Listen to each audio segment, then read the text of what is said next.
Hello guys, स्वागत है आपका इन्फॉर्मेट एजुकेशन पे। मेरा नाम है नेहा और आज की इस वीडियो में हम डिस्कस करेंगे एक पेंशन स्कीम के बारे में जिसका नाम है एनपीएस। और देखेंगे कि यहाँ पे किस टाइप के एसेट क्लासेस हैं और किस टाइप के अकाउंट यहाँ पे ओपन करा सकते हैं हम, और इसके फीचर्स के बारे में जानेंगे। तो चलिए शुरू करते हैं। एनपीएस मतलब नेशनल पेंशन स्कीम। ये एक सोशल सिक्योरिटी स्कीम है जिसको सेंट्रल गवर्नमेंट ने स्पॉन्सर किया था जनवरी 2004 and regulated by PFRDA. PFRDA एक रेगुलेटरी बॉडी है जो कि हमारे इंडिया के जो पेंशन सिस्टम है उसको रेगुलेट करती है, उसको मैनेज करती है। अगर आपको पीएफआरडीए के बारे में जानना है तो इसके ऊपर मैंने ऑलरेडी एक वीडियो बना रखा है, तो आपको हमारे चैनल में जाके प्लेलिस्ट सेक्शन में जाके वहाँ पर एक फाइनेंशियल रेगुलेटरी के नाम से एक प्लेलिस्ट बना होगा, आपको बस वहाँ जाके पीएफआरडीए के बारे में सर्च करना है, आपको मिल जाएगा। तो this scheme is available for government as well as private employees and all citizen except the arm forces. तो ये सभी के लिए अवेलेबल है, प्राइवेट हो पब्लिक हो, किसी भी टाइम का एम्प्लॉयज़ हो, सभी के लिए अवेलेबल हो। जो सिटीजन है, जो सेल्फ एम्प्लॉयड है, उनके लिए भी ये स्कीम अवेलेबल है। सिर्फ और सिर्फ आर्म फोर्सेज के लिए स्कीम अवेलेबल नहीं है। This scheme focuses on those who are seeking a corpus for their retirement along with a regular income. NPS collects contribution from subscriber then invest in different assets. Okay, तो ये एक retirement के लिए scheme होती है, pension scheme है, तो obviously retirement के बाद आपको कुछ ना कुछ एक रेगुलर इनकम की तरह मिलता रहेगा यहाँ पर। और जो भी कंट्रीब्यूशन आप देते हैं अपने ड्यूरिंग योर जॉब, तो आपका वो जो होता है उसके ऊपर आपको इनकम मिलता रहता है। और जो इन्वेस्ट करते हैं, आप कंट्रीब्यूशन देते हैं, उसको फर्दर डिफरेंट जगह पे इन्वेस्ट किया जाता है एनपीएस में। ओके, अब देखते हैं कि यहाँ पर किस टाइप के एसेट क्लास होते हैं जहाँ पर एनपीएस इन्वेस्ट करता है। ठीक है, जैसा कि ये आपके मनी को कलेक्ट करता है, ठीक है, उसके बाद ये डिफरेंट एसेट में इन्वेस्ट करता है। तो देखते हैं कि कैसे क्लासीफाइड किया गया है। तो यहाँ पर 3 टाइप के एसेट क्लासीफाइड किए गए हैं। पहला है इक्विटी, ईसीजी मतलब equity corporate bonds, and G for government securities. Okay, तो यहाँ पर ये 3 टाइप के एसेट क्लासेस को डिफरेंशिएट किया गया है। तो यहाँ पर एक एक्टिव चॉइस आता है। ठीक है, यहाँ पर आपको 2 टाइप की चॉइस दिए जाते हैं, एक्टिव एंड ऑटो चॉइस। तो एक्टिव चॉइस में क्या होता है कि आपके पास चॉइस होता है, आप चूज़ कर सकते हो इंडिपेंडेंटली कि आपको कौन से एसेट में इन्वेस्ट करना है और कितना प्रोपोर्शन आपका कहाँ कहाँ इन्वेस्ट होना है। ठीक है, आपके पास पूरी तरह से छूट होती है, आपके पास चॉइस होती है। ठीक है, एक subscriber can choose as where and how much of his और her deposit would invest. Auto choice में क्या होता है कि सिस्टम है ना, वो ऑटोमेटिकली असेस कर लेता है कि ये जो भी इंसान है, जो भी पर्सन है जिसने सब्सक्राइब किया है, वो किस एज का है, वो कितना रिस्क अवेल कर सकता है, उसके हिसाब से वो ऑटोमेटिकली इन्वेस्ट कर देते हैं। ठीक है, तो जैसे कि जो इक्विटी में है ना, एलोकेशन जो इक्विटी का है वो 50% से मतलब 50% से ज़्यादा नहीं हो सकता है। तो यहाँ पर 50% मिनिमम है, मैक्सिमम है। ठीक है, मैक्सिमम है 50%। तो पर एक्टिव चॉइस में क्या आता है कि हमारे पास चॉइस होता है, हम लोग इन्वेस्ट कर सकते हैं, हमारा प्रोपोर्शन डिसाइड कर सकते हैं। बट ऑटो चॉइस में ऐसा नहीं है। ठीक है, तो अब देखते हैं कि यहाँ पर कितने टाइप के अकाउंट हैं। यहाँ पे एनपीएस में कैसे कैसे अकाउंट होते हैं। यहाँ पर मेनली 2 टाइप के अकाउंट होते हैं। पहला है टीयर 1, दूसरा है tier 2।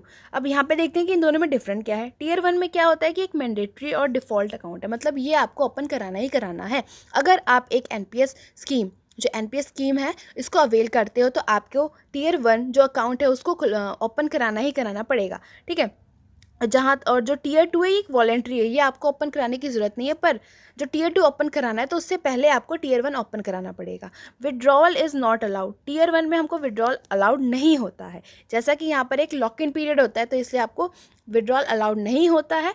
Tax exemption up to 2 lakh. ठीक है, तो आपका लॉक इन पीरियड है, आपका विड्रॉल अलाउड नहीं है, तो यहाँ पर आपको टैक्स में छूट मिलती है। ठीक है, तो यहाँ पर टीयर 1 में क्या होता है कि आपको डिपॉजिट पे भी छूट मिलती है, आपका इंटरेस्ट अर्न होता है, वहाँ पर भी आपको एग्जम्पशन मिल जाता है, कोई टैक्स नहीं लगता, और आपके मैच्योरिटी पे भी आपको एग्जम्पशन टैक्स फ्री मिल जाता है, आपका अप टू 2 लाख। ओके, तो पहले क्या था कि 1.5 लाख तक आप इसमें एग्जम्पशन ले सकते थे टैक्स में, बट कुछ चेंजेस कर दिए गए थे अभी रिसेंटली, तो उसके बाद आपको 50% का एडिशनल आप एग्जम्पशन ले सकते हैं।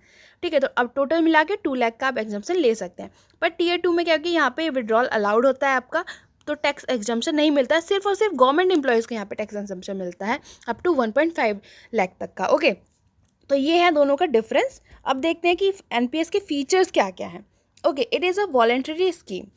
वॉलेंटरी स्कीम है, किसी के लिए कंपल्शन नहीं है कि उसको ओपन कराना ही कराना है। वॉलेंटरी स्कीम है, आपको लेना चाहते तो ले सकते हैं, नहीं लेना चाहते तो नहीं ले सकते। ओके, पोर्टेबिलिटी एंड फ्लेक्सिबिलिटी है। अगर आपको लगता है कि आपका जो इन्वेस्टमेंट हुआ है, जो आपने वहाँ पे स्कीम में डाले हैं पैसे, कंट्रीब्यूशन दिया, अगर वहाँ से आपको अच्छे रिटर्न नहीं मिल पा रहे हैं तो आप इसको चेंज कर सकते हो अपने एनपीएस स्कीम को। ओके, टैक्स बेनिफिट मिलता है।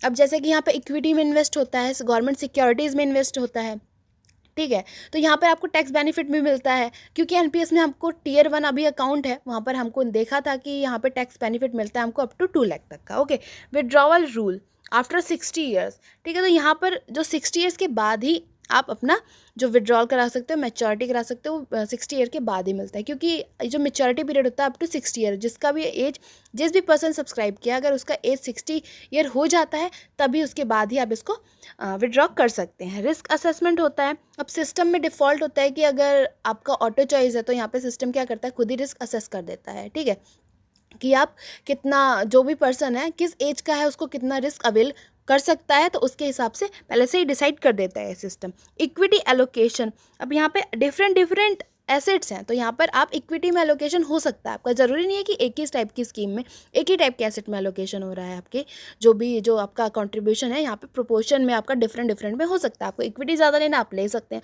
आपको डेट कॉर्पोरेट बॉन्ड्स लेने आप कॉर्पोरेट बॉन्ड्स ले सकते हैं, अगर आपको गवर्नमेंट की सिक्योरिटी में इन्वेस्ट करना है आप वहाँ पे भी इन्वेस्ट कर सकते हो, आपको जैसे चाहिए वैसे कर सकते हो। हाइयर रिटर्न, अब जैसे कि यहाँ पर इक्विटीज़ में इन्वेस्ट हो रहा है तो इक्विटीज़ में रिस्क ज़्यादा होता है तो आपको हाइयर रिटर्न भी मिलता है, ठीक है। तो एनपीएस में और भी कुछ है, जैसे कि जो सैलरीड पीपल हैं वो अपने सैलरी का सिर्फ 10% ही एनपीएस में कंट्रीब्यूट कर सकते हैं, जो सेल्फ एम्प्लॉयड होते हैं वो 20% तक कर सकते हैं, ठीक है। और जो 60 ईयर के बाद आप क्या कर सकते हैं कि यहाँ पे क्या है कि आप 60% मेच्योरिटी के बाद आप विड्रॉल कर सकते हो, बाकी की जो फर्दर 40% है वो फर्दर इन्वेस्ट किया जाता है, जिसके तहत आपको रिवेन्यू इनकम आती रहती है आपके रिटायरमेंट के बाद। तो ये थे कुछ फीचर्स इसके। थैंक यू सो मच इस वीडियो को लास्ट तक देखने के लिए। आई होप आपको एनपीएस के बारे में कुछ अच्छा कुछ जानने को मिला होगा। सो अगर आपको वीडियो पसंद आएगा तो please share, like and subscribe our channel. Thank you so much.